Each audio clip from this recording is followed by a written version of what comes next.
তো আজকে খাওয়া দাওয়া করে বিকেলবেলা আমি ঝাড়ু দিচ্ছিলাম। রোজ দিন তো ভাগ্নেই ঝাড়ু দেয়, তো এই যে আমি আজকে ঝাড়ু দিচ্ছিলাম উঠোনটা, কারণ মা এসেছে, মা বাবুকে নিয়ে বসে আছে।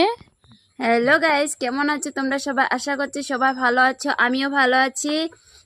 তো আজকে আমি অনেক খুশি, যেহেতু কালকে মনটা অনেক খারাপ ছিল, কারণ ভাইয়ের জন্য আমার মনটা কালকে অনেক খারাপ ছিল। তো আমি আজকে খুশি, দেখো বাবুও অনেক খুশি, ও খুশির ছুটে পড়ে ঘুমিয়ে পড়েছে।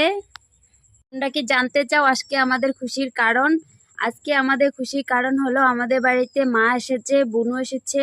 তো বাড়িতে তো এসেছে, কিন্তু বাড়িতে তো যায়নি, যেহেতু আমি ননাসের বাড়িতে আসি, তার জন্য ওরাও ননাসের বাড়িতে এসেছে। ননাসের বাড়ি তো আমার বাড়ি থেকে সামনেই, তাই ওইখানেই উঠেছে। তো আমরা রাত্রে চলে যাব আবার বাড়িতে, রান্না বান্না করে খাওয়া দাওয়া করে তারপরে চলে যাব। তো এই যে মা বসে আছে, এই যে বুনু, হাই বলে দাও। তো এই যে আমরা এখন বসে আছি, পাপাও ঘুমিয়ে পড়েছে।